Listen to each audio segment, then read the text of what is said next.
Təvəssül insanın duasının qəbul olmağı üçün vasitə tutmasıdır. Şəri təvəssül də ümumən üç cürdür. Biri Allaha onun ad və sifətləri ilə təvəssül etmək. Yəni daha xeyirlidir ki, insan duasına münasib olan Allahın isimlərini zikr eləsin. Əgər Allahdan ruzi istəyirsə, Razzaq olan adını zikr eləsin.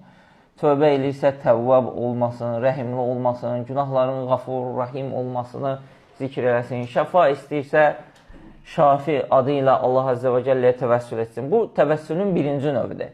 İkinci növü, sağ, salih bir insanın duası ilə təvəssül etməsi. Necə ki, sahabələr Peyğəmbər sallallahu aleyhi və səlləm sağ vaxtı gələrdilər. Peyğəmbər sallallahu aleyhi və səlləmə deyərdə ki, ya Rasulullah, dua et, quraqlıqdır, mal-qara həlak oldu, mal, dövlət həlak oldu, Allah yağış yağdırsın. Peyğəmbər sallallahu aleyhi və səlləm də Allaha dua eləyərdi, Allah yağış yağdırardı. Üçüncü növ təvəssül, insanın öz salih əməli ilə Allaha təvəssül etməsidir. Necə ki, Quranda da varid olub, Peyğəmbər sallallahu aleyhi və səlləm hədisində də varid olub, xüsusilə də məşhur hədislərdəndir ki, insanlar arasında o 3 nəfər səfərə çıxırlar.